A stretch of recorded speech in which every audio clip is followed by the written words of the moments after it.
Welcome to Top Class with me, Duncan Crawford, where we're talking about ADHD in the classroom.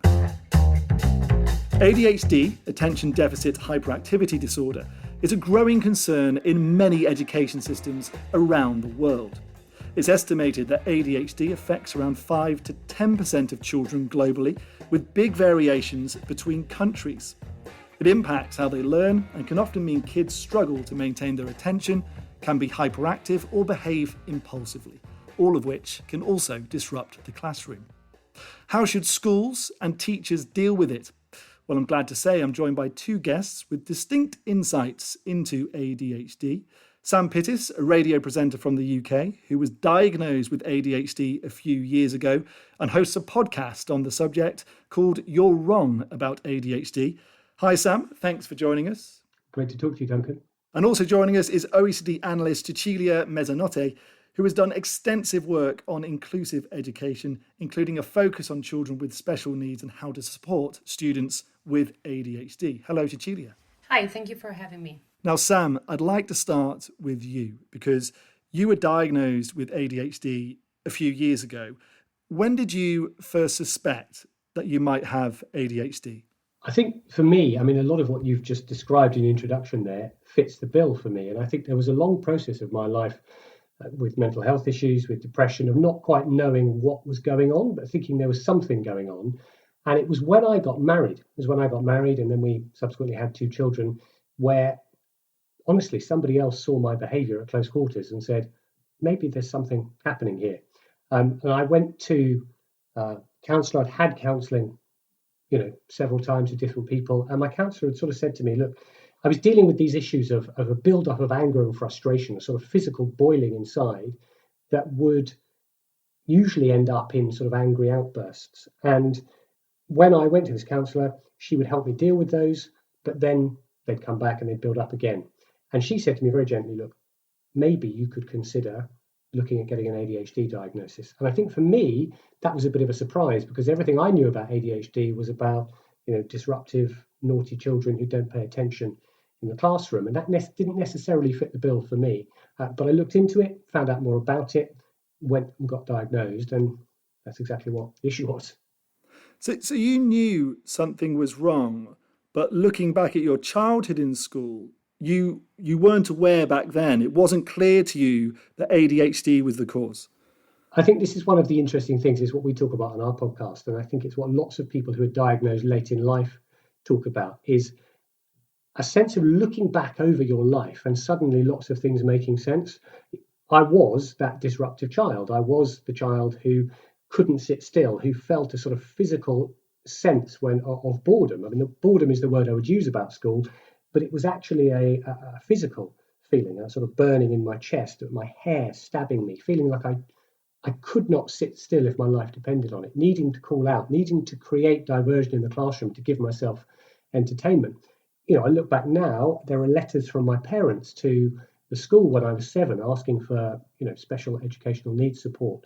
There's another series of letters from when I'm about 13 where I had behavioural support, and educational psychologists saw me and assessed me.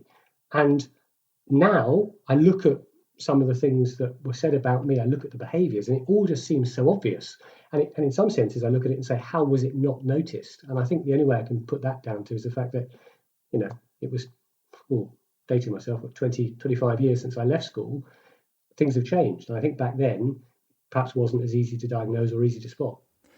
Let's bring Cecelia in. Is what Sam is describing there the sorts of behaviours that teachers should be looking out for and then reflecting to themselves that child might have ADHD and might need help?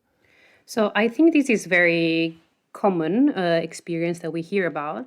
There are different behaviors that this disorder can actually show in classrooms. So it might depend a lot also on the gender of the child that we are considering. So we know that boys tend to be more hyperactive in the classrooms. So the teachers may be seeing children that struggle to stay still and need to move constantly, or that have some sort of fidgeting going on. And there are also problems related to emotional regulation. So as Sam was mentioning, they might have problem manage their emotions. In girls, the presentation of the symptoms tend to differ a bit. So they might have trouble stay focused, or you could see a child that is looking out the window and struggling to stay there and participate to the class. So there is a number of different things that teachers can look for. These can also overlap at times with different disorders. So that's where it's important when they are considering to refer the child for further evaluation to hear also what the parents say, how the child behaves at home, which sort of struggles they may have in remembering to do daily tasks to help with the chores, or remembering to tell the parents, I need to bring in a slip for school and have something signed, or whether everything happens at the last second maybe. So there is sometimes an issue with executive dysfunction, which may mean they know they have to do their homework, but they struggle to get started with certain activities because they are kind of blocked and know that, yes, I have to do this, I have to do that, and I need to go and wash my teeth and then go to bed early. But then they kind of struggle to get there. So it's important to have both the side of the school and the family, and eventually also the children are involved in this conversation to understand if this is the profile that fits. And Sam, are some of the issues there which Cecelia described, are they similar to some of the things which you were experiencing during school?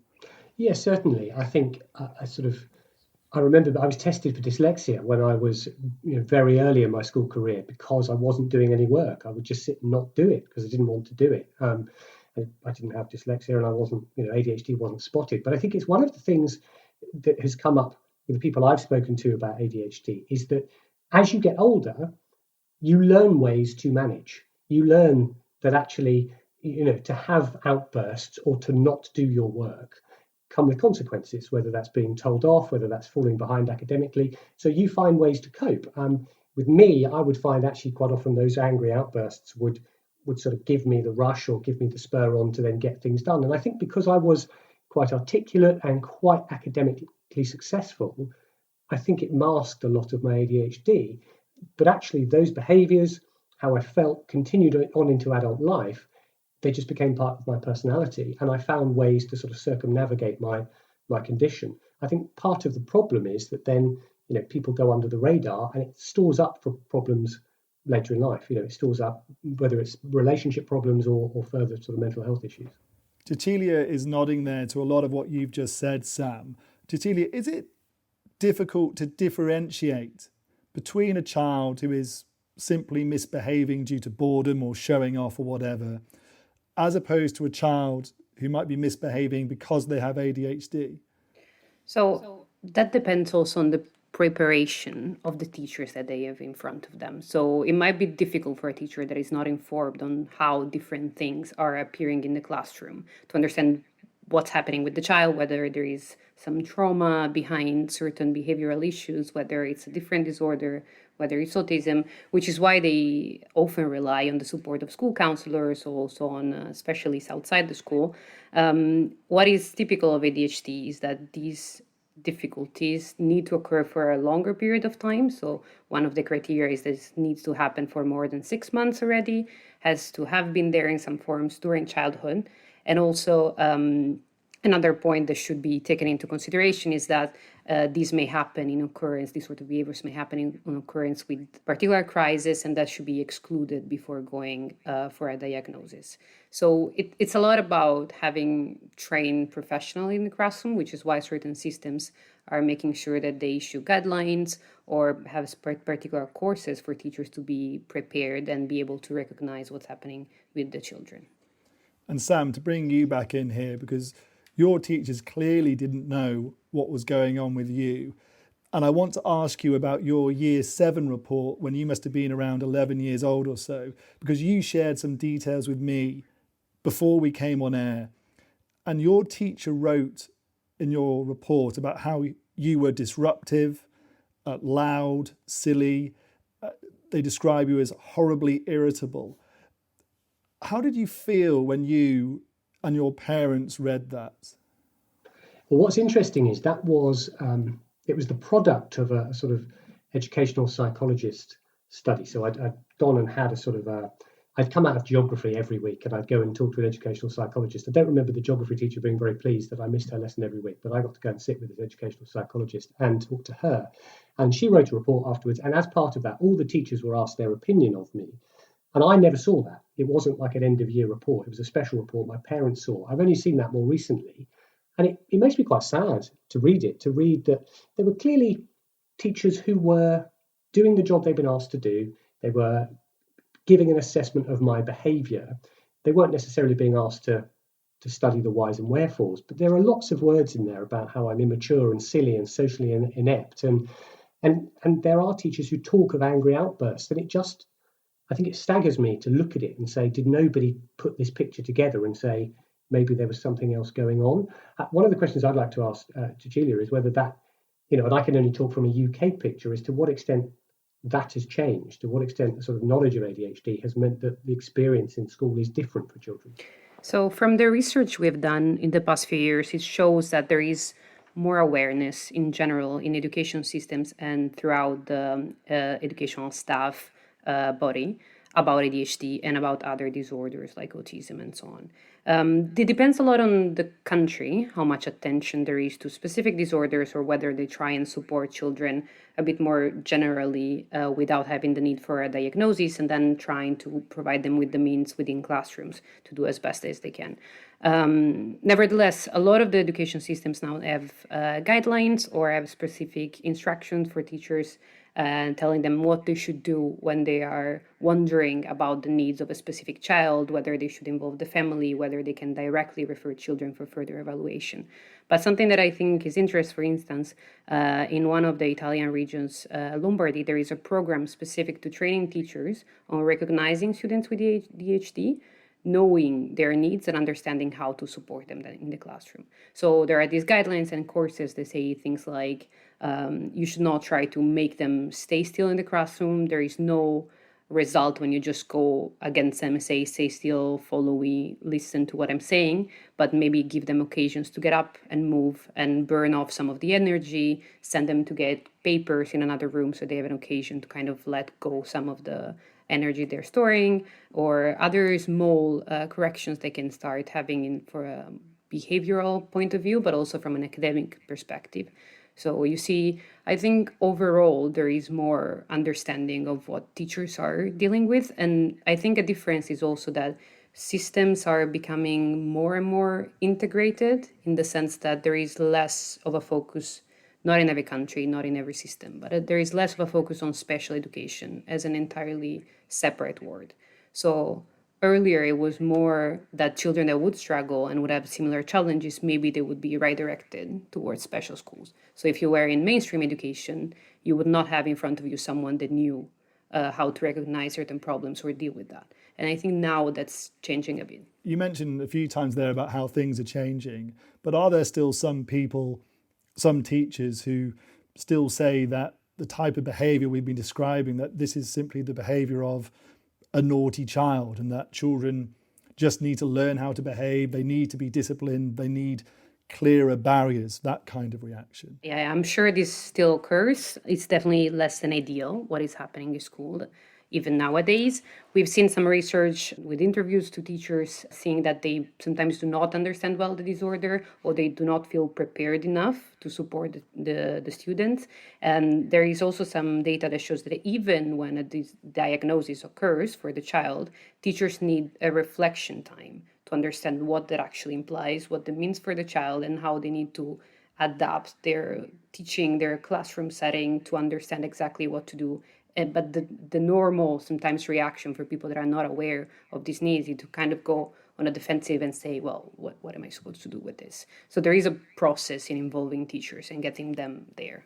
It's really encouraging to hear that things are changing. I think, one of the stories for me is when I was probably year 2, so we're talking sort of end of the 80s into the 90s. One of my teachers just decided I was too much and used to send me to the year above. And I wouldn't necessarily do the classwork. I would go and sit on the desk of this other teacher and I used to do drawings and do just non-curricular work. And it was essentially saying, this person is disrupting my class. I haven't got a way to teach him. I can't deal with him. I'm going to send him away. And it was my mum who actually said, look, you're not teaching my son, and we need to address that. I think one of the things I've sort of learned from doing my podcast and talking to different experts is the way that there is still such a, certainly here in the UK, it's quite patchy in terms of both provision and understanding. So there are some schools which are really geared up to this. There are some teachers who really understand this, but then there are places where this is, a totally alien concept. Yeah. I think that's very accurate. Also, because the training in this area, or in general in the area of special education needs and inclusive education, is not systematic throughout the education system. So maybe that might become mandatory for younger generation of teachers, but the others that have been in the system for a while, maybe they have not had a chance to get trained in this area. So there is definitely still a lack of support in this sense. Sam, if you've been given extra support, for example, changes to the environment around you to try to limit distractions, or extra help with staying organised, do you think that would have made a difference to your schooling? I think it would have made a difference to how I felt. I mean, honestly, in the end, I managed, I got through, and I did okay. But yes, I think in terms of making it a more enjoyable, a more engaged experience, I think it certainly would. I think one of the things that I question though is whether, I think it's what Cecelia is saying, is do we say, here are a group of people who need some special support and we need to treat them differently, or do we actually need to change the education system so that it takes into consideration that there are different types of brains and people who learn in different ways? With ADHD, we're talking about 1 in 20 people potentially who have ADHD. That's not a sort of small, tiny portion of the population who need to be treated differently. I think what you're looking at here in the UK is dare I say, a Victorian education system. And yes, things have greatly improved, and my children are at school and they go to a great school. But you are still asking people to learn in a certain way, to sit in rows and to take in information. And, there is this balance between saying we need to teach children guidelines and boundaries and how to function in society, but we also need to teach them in a way that meets their needs. And I think that's not just sort of ghettoizing, or maybe that's the wrong word, of separating off, a certain group of people, but actually saying we have a diverse range of needs in the class. It may be neurodiversity, it may be different things. How can we best teach everybody? And Cecelia, Sam's raising a point here which is raised in countless discussions about education and education systems, which is the need to revolutionise in many areas, but often education systems in particular are very, very hard to change. So to what extent do you think some of the issues which Sam raised there, that there are possibilities to make those kinds of changes happen?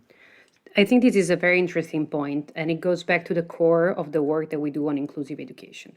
So what inclusive education discusses is the needs for education systems to be adapted and be in a continuous process of change to be able to respond to the needs of different students, which includes students like students with ADHD that have special education needs, but also immigrant students, recognizing different needs for gender, different LGBTQI plus students. And these needs should be addressed overall by every education system. There are different models of how this is being done across education systems across OECD countries. For instance, in Portugal, they developed a very big reform a few years ago in 2018 to try and make their system more inclusive. They stopped having special schools. They turned special schools into resource centers that can help other schools with their specialized knowledge in a way that they want everyone in the same classroom and to give them the support that they need in the classroom. It's a whole process that is taking a long time to get every stakeholder on board and make sure that it is efficient also to try and respond to these needs that are there when they're happening without expecting the child to adapt to the system, but vice versa. Sam, you want to ask a question, please go ahead. One of the things about my ADHD, and I think it's probably part of having an English school upbringing as well, is that you are trapped between this desire to have an outburst of emotion and also the very English thing of saying, I'm going to keep all this inside and I should be able to sit in rows and I should be able to be a functioning member of society and I shouldn't expect to be treated differently. And I suppose I don't quite know where I come down on that. I mean, I think we obviously need to have provision for young people with ADHD, but there has to be a balance. And I suppose what I'm asking is there is obviously a challenge for the teaching profession of saying, yes, we need to take into consideration that some people need to go outside and let off steam and can't just learn when we tell them to learn. And yes, some people need to be treated differently, but there's a balance between saying we need to take ADHD into consideration and also saying, but sometimes we need to teach these children there are boundaries, and we need to teach these children that they just have to do what they're told. That's quite a challenging thing to sort of build a curriculum around, I would think. Yeah, I agree. I'm sure that that's one of the biggest challenges for teachers to consider. There is a fine line, probably, for teachers to be walked on to try and understand how to help the children express themselves and manage their needs, but also at the same time ensure that they can grow and be part of a society that will require certain things from them. So I think that the technical preparation of the teachers is going to make the difference. But at the same time, there are also courses for parents to learn how to help their children build a routine, a structure, and get used to function in a certain way. So I think the double help and intervention and support, both from the family and the teachers, can help get it right in terms of knowing that you have certain needs and you can move and express yourself, but at the same time, there can be specific interventions to try and help the children be more organized, teach them how to take notes, how to schedule themselves, how to make sure to stick to a certain routine. So I think it's a very, very complicated question. It's also one of the things that teachers talk about when they say they have challenges in managing their classrooms, because so many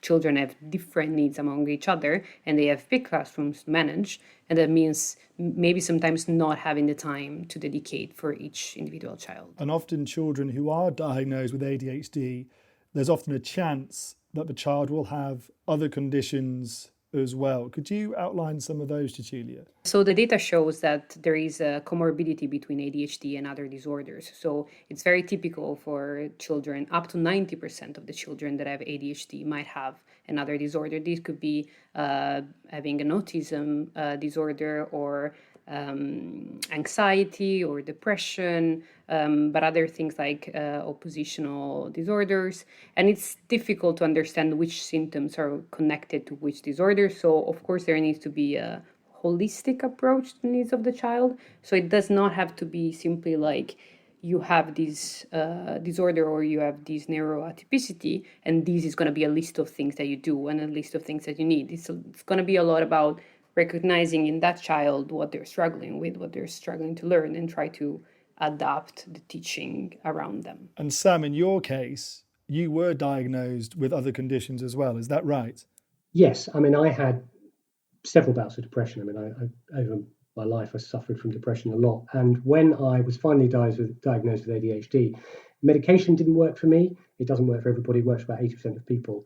And I got very down, and actually I found a psychiatrist who was really helpful, and he said he believed I had traits of borderline personality disorder. And essentially it's being unable to regulate your emotions. I mean, a sort of quick idea to explain that is that you live in the extremes. So it's either everything's awful or everything's perfect, which obviously sets up, those extremes of emotion lead to quite big, the ups and downs lead to quite big crashes, and they can lead to quite big problems in relationships and in life. And actually, I've had quite a lot of what's called DBT therapy, which helped me to deal with that. And I mean, my belief, and I think it's a fairly reasonable supposition, is that living so long with undiagnosed ADHD and finding pretty unhelpful ways to cope with my ADHD caused that comorbidity. So Sam, how do you feel the experience of not being diagnosed with ADHD, what impact did that have on your adult life? Essentially, the things that I had done as a child carried on into adult life. So, I mean, I think one of the things that people with ADHD often do is you find a workplace that suits you. And I went into journalism where, I worked odd hours, and I worked in newsrooms where you weren't expected to sit at a desk and necessarily, you had to be professional, but there was a lot of high emotion, there was a lot of stimulation, there was a lots of sort of joking and a sort of a sense that you didn't necessarily need to sit still and behave in a way that you may have done in school. And that's what I sought out. But I think still I would go into work and I would look for a buzz, and I'd have that buzz, and I'd get sort of high intensity in terms of doing my job. And I'd get to the end of the week and there'd be an emotional crash, and I might have to spend a day or two in bed not being able to function. I mean, genuinely not being able to speak, not being able to put one foot in front of the other. And that, I think, was the the big thing for me as an adult was that behavior that nobody saw because I would shut myself away at the weekend. It wasn't something I shared with people. But I'd have this sort of really high adrenaline rush of work, or even perhaps in a social setting, I'd be having a great time. And then suddenly I was on the floor, unable to get myself dressed, unable to function. And I think had my ADHD been diagnosed earlier, sort of long answer to your question, then probably I could have avoided some of that. And do you see that across the board, that early intervention does have a positive impact overall? I would say that in general, yes. So having a diagnosis when children are still young can actually help them understand why they're feeling certain things, why they're struggling maybe in school, or to follow directions they maybe want to actually behave and be able to do well in school, but struggle to understand why they can't seem to function like their peers. So having that can actually help them understand and learn progressively to cope better with their symptoms, understand how to manage their struggles. But it also helps the families, so they know that it's not just bad behavior to correct what is happening, but that they can actually make certain changes to their daily lives and accommodate some of these needs. And at the same time, also in schools, it's going to mean that you're not just being told that you're silly, or that you're not behaving as you should, or that you're not applying enough effort to try and succeed, but teachers are going to understand where you're coming from. And ideally, we hope, be there to actually support you through these. A simple example is that now I know I've got ADHD. There are situations in my family life, in my work life, in my relationships where I can see a potential problem coming down the tracks and I can avoid it. So I know that if I don't get enough sleep, I know that if I get really focused on doing something, I might forget to eat for 10 hours. And I know that that is going to store up problems in the future. I know that when I'm getting really annoyed about something, or I'm getting really stressed about something, that what I need to do is pay attention to how I'm feeling rather than just ignoring it. And I know that because I know now that I've got a neurological condition. Now, that is a massive step towards being able to deal with how I feel, how I behave, and therefore how my behavior affects other people. So if you can teach people that at a younger age, then it essentially gives them ways to manage their ADHD as they grow older. So given what you just said there, Sam, from a personal perspective, what would you like to see happen in schools nowadays to make sure diagnoses happen more easily and that treatment happens more easily? I think the first thing from the conversation we've had here and some of the conversations I've had in the past with people is that I think there needs to be more awareness. So it's great that the school system has changed, here in the UK, that there is more understanding of it, that there are teachers who are looking out for it. But the fact that there can be children who go into schools where that provision isn't available, where that understanding isn't there, means that they don't get the same chance. So I think it's about raising awareness so that we are in a situation where we may not yet be able to completely overhaul the school environment or the school curriculum. But if we are at least in a situation where teachers have the understanding to help spot that condition, then I think that's quite a good starting point. Cecelia, what sort of treatments or interventions, if any, should children be receiving? Are there specific ones which are recommended globally? More than treatments, what I would say is that we see now that schools tend to offer accommodations to students when they recognize their diagnosis and see that they have ADHD. And an issue that we find is that research actually highlighted how some of these things are not necessarily helpful for students. So a lot of systems have individual education plans or similar documents when they set a series of provisions for students that have specific special education needs and say, this is what you need so you can have, more time to finish your assignments, you can have some breaks, etc., etc.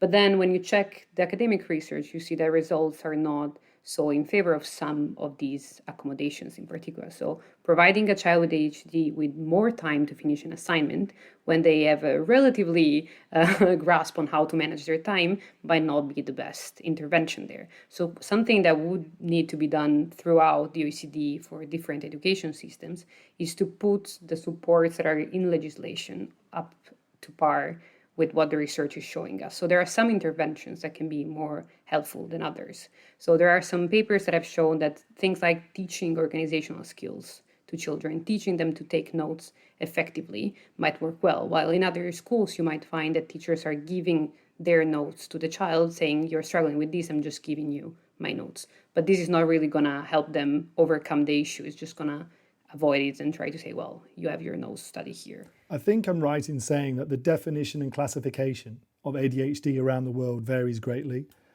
For example, ADHD is not considered a learning disability in most OECD systems, but it is in some countries.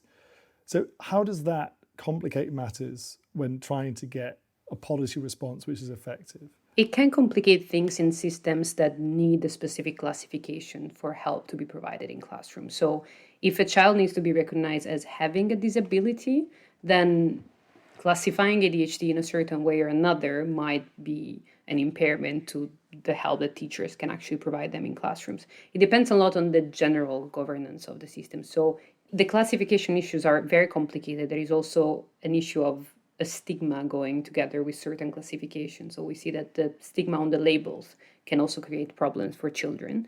So that's a very big discussion that I think education systems need to reflect on how what we are defining as legislation is actually impacting students within our schools and classes. Sam, let's bring it back to you for a second. And if parents are listening to this, what should they be doing? I think my parents looked for help, but weren't sure where to find it, and honestly weren't sure what they were asking for help with. I think hopefully with the information we've got out there about ADHD and the understanding about it, parents can, once they can understand what's going on with their child, there's lots more resource, there's lots more places where they can look and find that information. And I think from there, it's just about getting yourself educated about, what your child's needs are, supporting them through that treatment, talking to the school. It may be a question of going into the school and saying, you don't feel their provision is adequate, so making the case for that. I think, you need to be an advocate for your child. Hopefully you won't need to be. Hopefully the school will help, but it may be as a parent, you need to advocate for that. I think one thing I would say is also not to panic too much. I mean, this is a condition that can be treated. This is a condition that can be managed. This is a part of your child that, they can still go on to have a really successful life, and they can still go on to be academically successful. It's just something that you need to get to grips with, rather than something that necessarily will have a detriment effect on their life going forward. And Cecelia, I saw you nodding along to most of that, but if there's anything you want to add, if parents are listening to this, is there anything they should think about doing in particular? So I just want to highlight what Sam said, that engaging with the school, I think, is one of the most important things for me. So ensuring that the needs of their child are recognized, but also learn from the school. Depending on the context where the child might be, the teachers may be very well prepared. They might know already what's happening, and asking them for advice on, what should we be doing at home? So is there a way we can help ensure that our child is also doing their homework, or then anything that we need to be aware of? Having a routine in general should be helpful. So having a system at home to make sure that the child goes to bed early enough, because sleep deprivation can make the symptoms of ADHD worse, or make sure they're not engaging with technology too long, because then they might hyperfocus, and then it's difficult to change activities or to go back to homework because you're still thinking about the game you were playing. All these small things can be learned. Parents can be very well aware of what works and what doesn't for their child. So I think exchanging constantly with the school should be the way to go for parents. All excellent information. Thank you both for your time for this discussion. To those listening, if you want more information about ADHD, there are lots of official government sites, medical organisations and charities with loads of information about it. The OECD has also published papers on the topic, including one by Cecelia Mezzanotte. So please have a search and have a read if you want to learn more. Thanks again to my guests, radio presenter Sam Pittis and OECD analyst Cecelia Mezzanotte. Thank you. Nice to be with you. Thank you very much for having me. And please do join me again for another episode of Top Class soon. All the best.